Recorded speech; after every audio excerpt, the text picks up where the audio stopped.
yommuu irraa dhalatu isan dursu ture. Foon keenya isa cubbamaan tuffatin Waaqayyoon cubbamaan jibbure kan hin mul'anne ijaan kan hin mul'anne harkaan kan hin qaqqabamne dursaaf itti aanas hin qabu ilma tokkichaadha. World Wahid kan jennu ilma tokkicha jechuudha. Lubbuun sababa jireenya isaa kan isaaf taate lubbuudhaaf dubbachuuf kan toltu jechuudha kan isaa mijatu. Hin barbaannu jennaan ammoo gara si'oolitti darbatamuunis jira jechuudha. Maqaa Abbaa kan Ilmaa kan Hafuura Qulqulluu Waaqa tokko ይትባረክ እግዚአብሔር አቡሁ ለእግዚእነ ኢየሱስ ክርስቶስ ዘባረከነ በኩሉ በረከተ መንፈስ ቅዱስ ዘበሰማያት በክርስቶስ ኢየሱስ ከራ ጎፍታ ኬኝ ቆርቻ ኬኝ ፈይሳ ኬኝ ኢየሱስ ክርስቶስን አፎረሳ ቁልቁላትን አኑ ኤቢሴ ዋቅነ ቦተ ኬኛ ዋቅኒ ዋቆታ ጎፍታን ጎፍቶታ ሞቶታ ዋቀዮን ገለኒ ሳፋታው ቢያላስ ቢየ ኬሰስ ተሰኒ ሰገንታ ከና ወርዶፋት ከን ጅርተኑ እንዱት ኬሰን Maqaa Waaqayyootiin akkam jirtu kamiyyoon aangeessanii sa'aatii kanaan nu gahe sagalee isaa qulqullaa akka soorannu akka wal barsiifnu hancarraa isaa nuu laate waaqni abboota keenyaa waaqni waaqotaa gooftaan gooftotaa mootiin moototaa waaqni keenya fayyisaan keenya Iyyasuus Kiristoos maqaa isaa waamamee hin quufamneen arjummaa isaa dubbatameen dhumneen jaalala abbummaa isaa daangaan qabneen baabiiftuudha hanga lixa biiftutti kaabaa hanga kibbaatti qooqa uumamtoota maraan barabaraaf hanga latoomee fi kan ulfaatee nuuf haa ta'u. Fageessituu eekkamsaa fidduu araaraa argamsiistuu soorata jireenya barabaraa goggee nageenyaa sababa fayyina keenyaa qulqulleettiin qulqullootaa durbee haadha gooftaa galanni siif haa ta'u. Qulqulloonni ergamoonni qulqulloonni toloonni qulqulloonni raajoonni qulqulloonni duukaboonni qulqulloonni wareegamtoonni qulqulloonni hayyoonni akkuma sadarkaa fuulantaa qulqullummaa isaaniitti galanni isaaniif haa ga'u. Egaa akka fedhiif jaalala Waaqayyootti kutaalee darban keessatti waa'ee ganiinsa Ariyoosii fi Nisxiroosii fi Maqdooniyoosii fi kanneen kana fakkaatan ganiinsa isaan kaasaa turan maal akka fakkaatuu fi isa sanarrattis hiikaa keessatti sadeenuu kaasa jechuudha. Ka'umsi isaa yookaan ammoo akka mata dureetti taasifnee kan kaafne ganiinsa Nisxiroos haa ta'u malee hiikaa isaa keessatti yommuu addeessu kaasaas turree kitaabachiisin kaasa. Isa kana haala kanaan ilaalaatuma baane. Ri'ikanuu እግዚአብሔር ውእቱ እግዚአብሔር በህላዌሁ አመሎማ ሰዓትን waaqarraa kan dhalate yoo ta'u waahid qaal jecha qaamawaadha. Jecha qaamawaa waaqayyoorraa waaqayyo abbaarraa dhalateedha jechuudha. Isa kana ka amantaa abbootaa boqonnaa 13 lakkoofsa 22 dhuma boqonnaatti gaafa ilaallu waa'ee jechoota sadeen kan qaamawaa hin taane jechi tokko qaamawaa ta'aayii jedhamnaan eeyyeen jechi inni tokkichi qofti qaamawaa ta'a. Innis jecha Waaqayyoodha. Waaqayyoon ilmi jecha qaamawaa jennee bifa kanaan isa beekna jechuudha gabaabumatti. Jechoonni kanneen qaamawaa hin taane killayyaa'oo kan ta'an yommuu dhageenyuu fi dubbannu kan qilleensa keessatti bittinnaa'anii facaafamanii biifamanii hafan jiru. Fakkeenyaaf atargaa'oon jecha namaati yookaan ammoo kan ergamootas jedhamee bakka itti hiikamee jira. Itti aansee borforikoon kan jedhamu jira. Jecha raajoonni Waaqayyoorraa dhagahan. Amma asirratti jechi qaamawaa'ee Waaqayyoo ilmaadha. Jechi raajoonni Waaqayyoorra dhagahan garuu borforikoonidha jechuudha. Jecha killayyaa'aa ta'ee kan gurraan qofa dhagahamu malee kan ijaan argamu miti. Maaliif qaama hin qabu waan ta'eef jecha qaamawaa miti waan ta'eef jechuudha. Inni sadaffaan aatrikoon isa jedhamudha jechuudha. Sagalee bineensotas beelladootas jedhanii abboonni keenya hiiku sagalee namaas jedhanii hiikanii jiru. Walin dha'u isaan kun sagalee yookaan ammoo jechoonni kun ziraan qaalaat jechoota bittinnaa'oo hanqilleensa keessatti hafan Namni dhagaa garuu kan qilleensa keessatti facaafamanidha jechuudha. Yommuu namni dubbatu fakkeenyaa fi sagaleen keenya bahee qilleensuma keessa oola. Yeroo sana namni biraa dhaga'uu danda'a. Abaluuf qofa miti immoo qaama itti dubbanneef qofa miti sagaleen sun kan dhaga'amu yookaan ammoo jechi keenya kan dhaga'amu. Bineensotaafis beelladootaafis qilleensattis bira ga'uu danda'a jechuudha. Isa kana haala kana. Jechi waaqayyoo garuu ri'i kanuu እግዚአብሔር utum እግዚአብሔር በህላዌሁ gooftaan keenya fayyisaan keenya Yesuus Kiristoos waaqa waaqarraa argameedha. Waaqayyoodha, ilma waaqayyoodhas. Haala kanaan hubatamaa waqaala እግዚአብሔርሰ ህልው በአካሉ እምህላዌ ልዑል ወንዑል ወጽኑ jechi qaama waa garuu amalooma waaqayyoo isan jijjiiramnee fi killayyaa'aa ta'erraa kan dhalate qaamawaa kan ta'e qaamawummaa isaatiin bara baraaf jiraatudha jedhe lakkoofsa 24 irratti keessattuu. Isa kana amantaa abbootaa boqonnaa 13 lakkoofsa 24 irratti jechuu kooti sirritti ifatti lafa nuu ka'anii jiru jechaadha. Kanaafuu hin jijjiiramne waaquma waaqarraa dhalateedha malee kan jijjiirame malakoonni gara foonummaatti jijjiirameeti. Jijjiiramni kun waluma keessatti tawaahidoo keessatti hin jiru ija ta'eef. Barumsa jedhu kaasee qulqullichi Qeerloos mucaa Saafuuraa Phalaadiyoositti himee jira jechuudha. Itti aansuudhaan waaqa amaloomaa akkuma ta'uusaatti waaqa amaloomaa ta'uusaatiin amalooma cubburraa kan ka'e du'aaf bitame abboomame fayyisuu barbaade fayyisuu fedhe. Akkuma beektan ka cubburraa kan ka'e amaloomni keenya nu harkaa humna dhabee ture. Uumamaa nuti isa caalaa turre sanaan caalamnee hundumaa gadi taanee waaqayyoon walitti buunee wal jaalalli keenya cubbuudhuma keenyan diigamee yeroo turre sanatti waaqayyoon ofitti nu fiduudhaaf ofiisaatti nu fiduudhaaf nu fayyisuudhaaf fedhiinsaa ta'ee jira yookaan ammoo fedhee jira.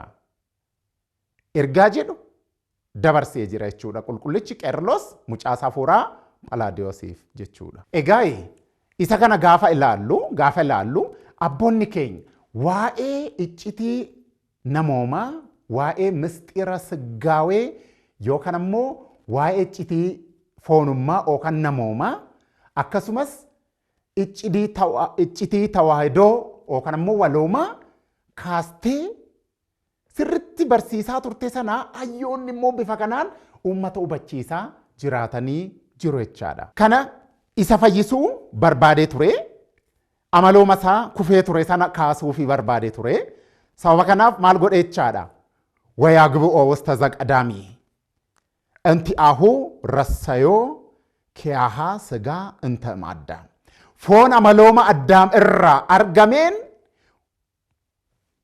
yookaan ammoo amalooma namaan waloomee gara iddoo isa duraatti ulfina isaa duraatti isa yookaan ammoo Addaam deebisuu fedhee jira. Isa kana abbaan keenya waaqayyoon hafuura mucummaa irraa arganneen abbaa keenya jenna waan ta'eef kan waaqayyo abbaarraa dhalate inni ilma malooma waaqayyo abbaa kan ta'e dursaaf itti aanaa kan hin qabne akkuma dura kaafnetti ilma abbaa isaatiin hin durfamneedha. Waa'ee keenya beekuun oo barbaachisaa anamma fakkeenya fi abbaan koo ana dursee dhalateera.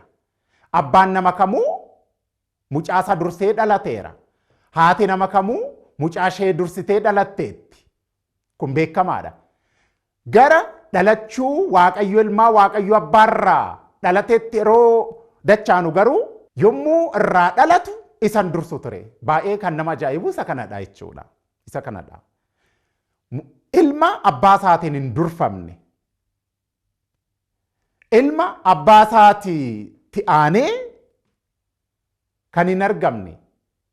Battaluma wal fakkaatatti abbaa waliin kan jiraatedha jechuudha. Kan jiraatedhas kan jiraatudhas. Kan jiraatedha kan jiraachaa jirudha kan jiraatudhas. Isa kanadha. Ilma abbaan hin durfamneedha. dursaaf itti aanas hin qabu ilma tokkichaadha wald waahid kan jennu ilma tokkicha jechuudha dursaas itti aanas hin qabu hangafas hin qabu quxisuus hin qabu maannas hin qabu sababa kanaaf waaqayyoon ilmi inni abbaarraa dhalate foon amalooma addaamirraa argame waloome nu fayyisuuf fedhiinsaa ta'ee jira yookaan ammoo fedhee jira. Isa kana abbaa Giyoorgis inni gaasichaa akkas jechuudhaan kitaaba saataatii isaa keessatti nu ibsee jira. Faqada egziila addaam yaa ga'izoo sigaa kee ንጹሐ አመረሰ አራዞ jechuudhaan haala kanaan ibsee jira jechuudha. Yaa giftii koo foon keessa qulqulluu foon isaa taasifatee foon kee waloomee addaam bilisa baasuu barbaade fedhe jechuudhaan abbaan Giyoorgis inni gaasichaa giftii keenyaaf galata galcha jechuudha. Eebbisni abbaa keenya abbaa Giyoorgis isa gaasichaa nurraa bulu eeyyeen. Yommuu waloomu abboonni keenya qulqullichi Qeerloosii fi Phalaadiyoos akkuma nu ibsanitti ወኢኮነት ዘእንበለ ነፍስ ይእቲ ሥጋ በከመ ይብሉ እልዋን akkuma beektani ka bara ganiinsa Maqdooniyoositti bara yaa'ii idil addunyaa Qusxinxiniyaatti jechuudha. Maqdooniyoos faa ganiinsa waaqayyoorraa adda nama baasu gara du'a bara baraatti nama darbachiisu qabatanii yommuu ka'an sana namni ganiinsa biraammoo qabatee dhufees ture Abulinaariyoos jedhama. Innis waaqayyoon ilmi fooniin malee lubbuun hin waloomne ganiinsa jedhu kaasee ture. Isaan kun faa dongora guddaa keessa jiraachuu isaanii yommuu ibsu ወኢኮነት ዘእንበለ ነፍስ ይእቲ ሥጋ በከመ ይብሉ እልዋን gantoonni kanneen akka Abulinaariyoos faa akka dubbatanitti Ayihudis dubbachaa turan isa kana jechuudha. Akka dubbachaa turanitti Ariyoos faa akka dubbatetti Nisxiroos faa dubbachaa akka turanitti maaloo Nisxiroos kana dubbatee jira inni hidrat jedhe malee wullaaxee hoom jedheree jedhee abbaan gaafatu jiraachuu danda'a. Maaliif Nisxiroos hidrat jedhe malee wullaaxeen jenne. Kunis garaa giftii keenya durbee Maariyaam keessa bule malee garaa nama foonawaa keessa bule malee hin waloomne tokko kan ishiirraa dhalates nama malee waaqa miti jechuudhaan lafee Maariyaam kan waan hula waldi isa jedhame isa kanadha jechuudha. Isa kanadha jedhe malee wullaaxee hoom jedheree jedhanii namoonni gaafatan jiraachuu danda'u.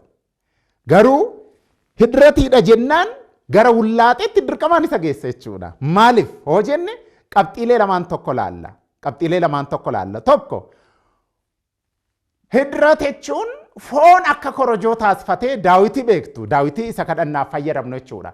Korojoo keessa yommuu galchinu amala korojoo sanaa hin gonfatu daawinni sun kitaabni kadhannaa sun. Yommuu galchinu yommuu keessaa fudhannee baasnus waan walitti walooman hin jiru. Hidrat jedhama kun. Keessa buleetuma bahe. Keessa tureetuma bahe. Kana waan ta'eef waaqummaani malakoonni bal'aadha. Bakka bal'aa jiraata. Omnipresentiidha. Miluba kulleheedha. Bakka kamittuu kan argamuudha. Maarree garaa namaa keessatti akkamitti buluu danda'a? Waaqni bakka bal'aatti argamu, bakka hundatti argamu kun garaa namaa keessa akkamitti buluu danda'a ree? Ergan waloomne hidratii erga ta'e akkamitti ta'a ree? Moo bal'aa kan ta'e bal'ina kan qabu sifuh Egziyaabiheer kan jedhame inni hin dhiphate moo dhiphaa ta'uutti dhufe moo akkamitti garaa namaa keessa bula? Moo bakka bal'aatti bakka hundaatti argamuun isaa sun jijjiiramee gara bakka xiqqootti dhufeere jijjiiramee si jalaa jechisiisa saba kanaaf jedhame jechuudha. Inni biraan foon addaamin yoo hin waloomin waaqummaan yookaan ammoo malakoonni akkuma beektanitti akkuma beeknu foon hin qabu. Maaliif killayyaadha ka waaqayyoodha ka Waaqayyoon ammoo killayyaadha, raqiiqiidha jechuudha. Eeyyen. Foon hin qabu eessaa fideree moo malakoonni gara foon ta'uutti jijjiirame moo akkamitti jechuu dandeessee jennaan. Nama ta'ee gara namummaa jijjiiramee garaa namaa keessa bulee hidratii jettus jijjiiramee bulee jechaa jirtaa jedhuun hayyoonni. Of eeggannaan isaanii barumsa irratti maal akka fakkaatu bifa kanaan barsiisanii jiru abbootiin. Waaqayyoon inni bakka hundatti argamu, inni killayyaa'an garaa namaa keessa yommuu bulu jijjiiramee tiree hidrat maaliif jette Waaqayyoon guddaadha miti jijjiirame si jalaa jechisiisa. Isa kanammoo wugus kamaariyoos rakkoos kama diiyaabolos kan jedhamu isa kanadha jechuudha. Kan akkanaa kanaati. Yoomuu kana baaramee ta'a jechuudha. Kana baaramee ta'a. Haala kanaan akka shakkitoonni kun kanneen akka Ariyoos, kanneen akka Nisxiroos, kanneen akka Abulinaariyoos isaan kun hundi akka ganan sanatti miti. Kani fooniin qofa waloome kan lubbuun hin waloomne wanti isa jechisiisu hin jiru. Walooma gonkaadha kan inni waloome. Foonis lubbus waloomeera jechuudha. Allah nasa inta nafs walibuna inta tadallu ለነገር ወፍኖት እንተ ተደሉ ለተስጉት ማል jechuudha. Foon lubbuun sababa jireenya isaa kan isaaf taate lubbuudhaaf sababa jireenya isaa kan isaaf taate yookaan ammoo dubbachuuf kan toltu jechuudha kan isaa mijattu dubbachuun kan lubbuudha waan ta'eef jechuudha. Isa kana kan isaaf taate jechuudhaan nasa inta nafs Allah nasa inta nafs kan lubbuu kan taate sana foon lubbuun waloomte sana waloome jechuudhaan kaasee jira. Akkasumas foon amala beelladummaa qaba. Maaliif hin beelaa, hin nyaata, hin dheebota, hin dhugaa, hin du'aa, hin dadhabaa, irrafaa kun hundi amala beelladummaa jedhamu. Insisaawit bahari yookaan ammoo bahari insisaawit kan jedhamtu ishee tanadha jechuudha. Kanaafuu amala beelladummaadha jechuudha kun.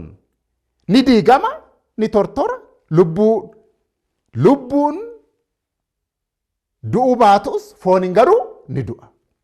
Lubbuun garuu amala waaqayyoorraa argamteedha waan ta'eef itti hafuuruudhaan kan itti laatamteedha waan ta'eef jiraattuudha waan ta'eef amala jiraattummaa waaqayyoorraa argatte waan ta'eef hin duutu, hin diigamtu, hin tortortus.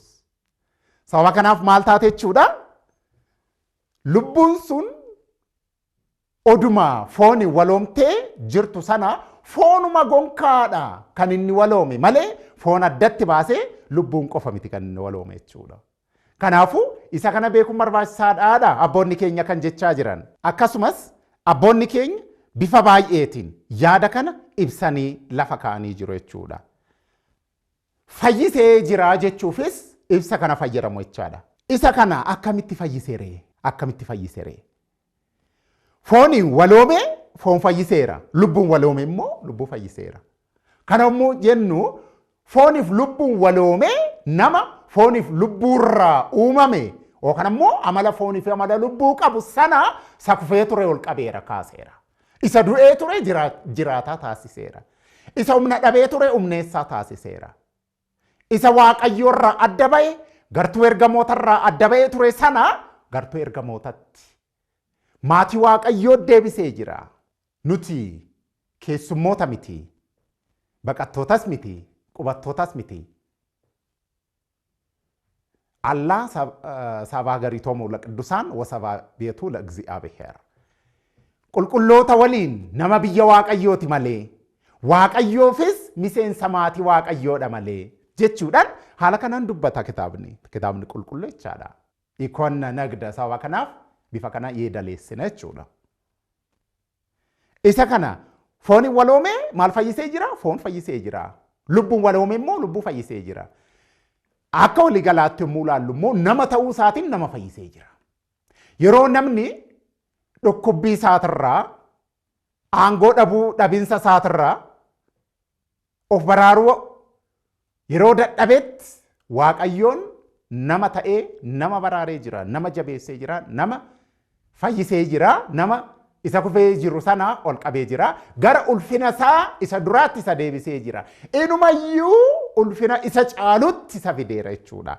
Isa kana abboonni keenya bifa kanaan hiikanii jiru jechaadha. Hiikanii jiru eeyyen. Isa kana fayyisee jechuuf kan mijatudha. Sababa kanaaf jenna. Dhala namaa fayyisee jira? Fayyisee jira. Akkam ta'ee fooniin malee lubbuu odoon waloomiin jedhu shakkitoonni lakki barumsi inni sirrii nama gonkaa Waaqa gonkaa ta'eera. Nama gonkaa yommuu ta'u foon qofa waloomuu ni miti. Lubbuu namas waloomuudha malee. Haala kanaan ilaalama. Haala kanaan ilaalamuu qaba. Haala kanaan ilaalamuu qaba. Akkasumas wafnoota intatti dallu latusgoot. Kana jechuunsaa nama ta'ee jechuufis kan sirriitti nama raggaasisu foon qofa odoon ta'een foonis lubbuunis waloomee jira amantaa jedhu. Amantaa sirriin inni dhugaan kanadha jechuudha. Malee gara dogongora caalmaa qabutti nama geessa. Gara dogongora keessaa bahuu hin dandeenyetti nama geessa. Sababa kanaaf haala kanaan hubatamuu qaba jedhanii nu barsiisanii jiru abboonni keenya jechaadha.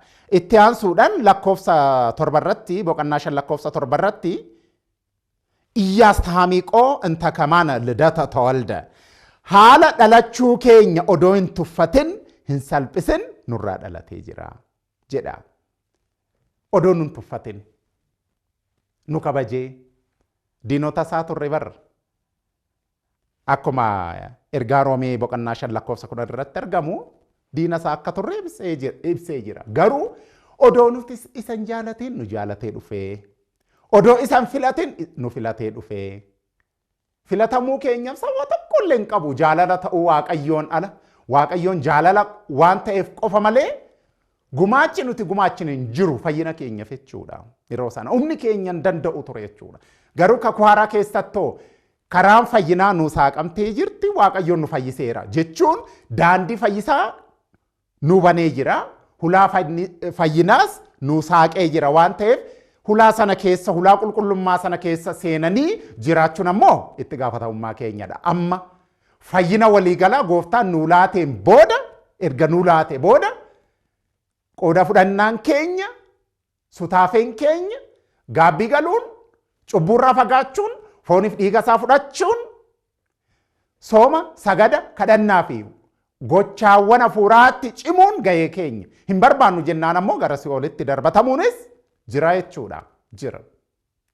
Isa kana ammoo ta'uu akka hin qabne sirritti nu ibsanii jiru jechaadha. Ergaasaa qulqullichi Phaawulos ergaasaa gara warra Filiphisiiyus barreesse boqonnaa 2 lakkoofsa 7 hanga 8tti barreesse keessatti አትሂቶር ርእሶ ነሳ አራያ ገብር ወተመሰለ ከመብእሲ ወኮነ ከመሰብ ወሰማ ወተአዘዘ እስከ በጻ ለሞት ወሞቱሂ ዘበመስቀል ጀቹዳን ይፈትኑ ካየ ጅራ ኩንማ ኤቹማ ኤቹዳ ቢፈ ገርብቸሳ ደግነ ጎደቴ ፈኬኛ ነማቲኒስ ተኤ ገዶፍ ቀቤ ጀቹን አመሎ መኬኛ ዶን ትፈትን ይቻላ ኢጀጀባቱማ ኬኛ ዶን ትፈትን ይቻላ ጃላላኒ ኑፍ ቀቡፍ Jaalalanni dhala namaaf qabuuf jaalalanni hunduma keenyaaf qaburraa kan ka'e tuffii tokko malee foon keenya waloomee nu fayyisee jira jechaadha. Nu fayyisee jira. Kana qofa miti akka namaas ta'ee gadoof qabee hanga du'aattis ajajame jechuudhaan raajii Isaayyaas boqonnaa 53 lakkoofsa 7 irratti argamu sana sagalee tokko illee hin baafne akka hoolaa dabbasa isaa irraa ciruudhaaf yommuu isa fudhatan callisee isaan faana deemutti dabbasa isaa irraa haaduudhaaf yommuu isa fudhatan hoolaan tokko calliseetuma isaan duuka akkuma deemu odoo sagalee tokko illee dhageessin akkuma isaan waliin deemu sana gooftaan keenyas ikasa ta'afuhu bahamamu yeroo gidiraa rabbaa isaan sana sagalee tokko illee hin baafne challuma jedhee jechaadha. Maaliif kun jechuun dhuma jaalalaati waan ta'eef jechuudha. Gooftaan ka'umsa jaalalaadhas dhuma jaalalaadhas. Saba kanaaf maal ta'e jechuudha? Jaalalanni nuuf qaburraa kan ka'e odoo eenyummaa keenya foon keenya isa cubbamaan tuffatin Waaqayyoon cubbamaan jibbure. Eeyyen cubbuu jibba malee cubbamaa hin jibbu. Himumaan ifa qadawwaa laaqqabee saraa'e. Akkoo ta'ooyaan. Kani ogeessa fayyaa barbaadan dhukkubsattootadha malee dhibamtootadha malee warra fayyaa qabanii miti. Kanaafuu anis kan dhufee cubbamtootaaf malee tolootaaf miti, qulqullootaaf miti jechuudhaan hanga sadarkaa kanatti dubbatutti gahee jira jechaadha. Gahee jira. Kanaafuu hundumti keenya kana hubannee barumsi ortodoksii tawaahidoon barsiistu barumsa akkamii akka ta'e hubachuun barbaachisaadha jechuudha. Hubachuun barbaachisaadha. Isa kana kan taasise gadoof qabee hanga du'aatti kan nuuf jecha ajajame inni maal nurraa argateeti? Isaaf jaalala qabna turre lakkii akkasuma jedha.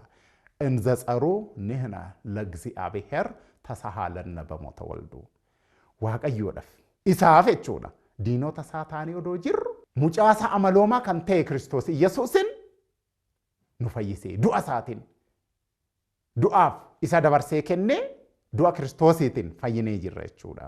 Eeyyen ergaa qulqullichi Phaawulos gara warra Roomee barreesse irratti boqonnaa 5 lakkoofsa 10 irratti argama jechuudha. Lakkoofsa 10 irratti argama. Isa kana ka akkuma dura kaafne diinota isaa taanii odoo jirru miiltoowwan isaa ta'uudhaaf ajajamuu dhiifnee ajaja isaa diignee cabsinee odoo jirru inni garuu tasahaalanna bamoota walduu ilma isaa du'a ilma isaa tokkichaatiin nutti araarame dhiifama nuu godhe dhiifama nuu taasise jechuudhaan kitaabni qulqulluu sirriitti nuu ibsa.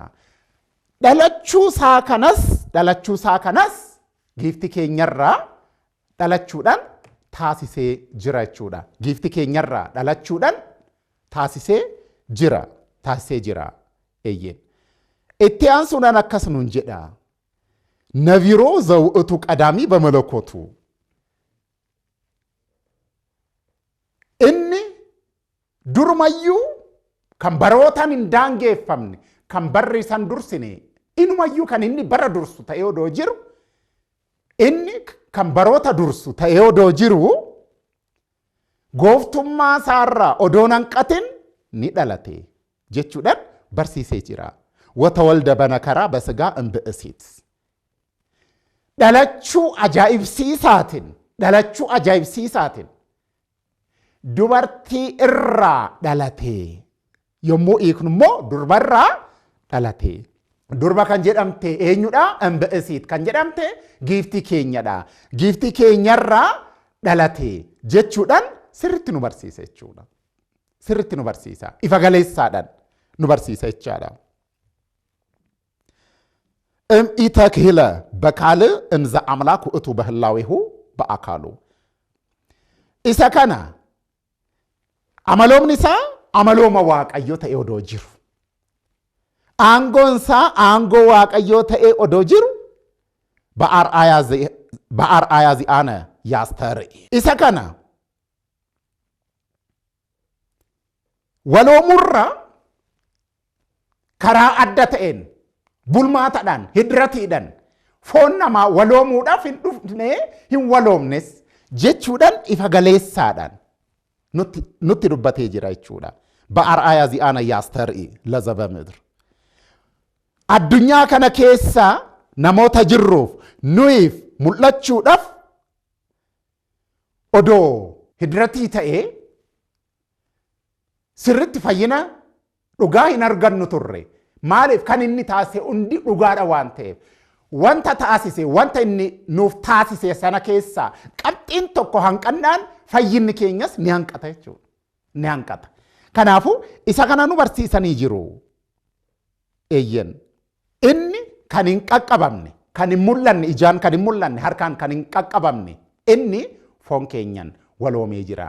kan waloomes dubartiirraati akkasuma jedha ergaa qulqullichi Phaawulos gara warra Galaatiyaa barreesse boqonnaa 4 lakkoofsa 4 irratti wa'ama በጻድሜሁ ፈነወ እግዚአብሔር ወልዶ ወተወልደ እምብእሲት ወገብረ በሕገ ኦሪት jechuudhaan ifatti lafa nuukaa wa'ama በጻድሜሁ dhumni bara gidiraa yommuu ga'u ፈነወ እግዚአብሔር ወልዶ ilmasaa tokkichaa dursaaf itti aanaa kan hin qabne waaqayyoon ilmasaa tokkichaa nu erge watawalda imbisiit wagebra bahagga orit dubartiirraas iccitiidhaan ammoo dubrarraas ni dhalatee seera oritiidhiinis gara mana dhaqna qabaa dhaqee gara mana kadhannaa dhaqee gara aarsaa dhiyeessuuf dhaqee gara barsiisaa kakuu duraattis dhaqee barumsa jalqabee haala kanaan nu hiikaa jechuudha. Kan abbootaaf iccitii waloomaasaa iccitii namoomaasaa kan ibse waaqayyoon nuufis haa ibsu. Barumsa keenya kana nuuf akka ifoomsu waaqayyoon fedhiif eeyyamni isaa qulqulluun nuuf haa ta'u. Waaqayyoon wanta nu barbaachisu hundaa beekumsa hafuuraarraa jalqabee jireenya hafuuraa, jireenya gaabbii, jireenya fooniif dhiiga isaatiin jiraachuu nu haa laatu. Waloomni dhugaa kanadha. jedhee jira qulqullichi Qeerloos Iskindiriyaa yookaan immoo paatriyaarkii biyya Iskindiriyaa kan ta'e qulqullichi Qeerloos haala kanaan nutti himee jira jechuudha. Hanga kana wal barsiifne nugaa har'aaf kutaalee itti aanan keessatti qabxiilee jiran kanneen hafan ammoo sirriitti dubbii tawaahidoo dubbii waloomaa dubbii Kiristoos irratti gaaffilee ka'an sanaaf hayyoonni mana kiristaanaa deebisaan deebisan maal fakkaachaa akka ture faa takka lama jennee hanguma humni keenya danda'u sunuu ilaaluu yaalla. Hannu barsiise kan nu gorse waaqni abboota keenyaa, waaqni waaqotaa, gooftaan gooftotaa, mootiin moototaa, waaqni keenya fayyisaan keenya Kiristoos Yesuus maqaan isaa bara hanga baraatti kan galatoomee fi kan ulfaatee nuuf haa ta'u. Kan giiftii keenya dhandhama ishee afaan keenya keessa jaalala ishee immoo laphee keenya keessa nu haa itichu waaqayyoon bakka itti hanqise bakka itti dabse ba'afa malaayitihuu qiddusaan afaan ergamoota isaa qulqullaa'oodhaan ba'afa liqaawunta beeta kiristiyaan maqaa afaan hayyoota mana kiristaanaatiin waaqayyoon itti haa gootu nassuhu wa'imanu bawangeel qidduus isma qarbatiiti mangista samayaat akkuma jedhu mootummaan waaqayyoo dhiyaatteettiiti wangeela qulqulluutti amanaatoo gaabbii galaa ስብሐት ለእግዚአብሔር ወለወላዲቱ ድንግል ወለመስቀሉ ክቡር ኑሃቱር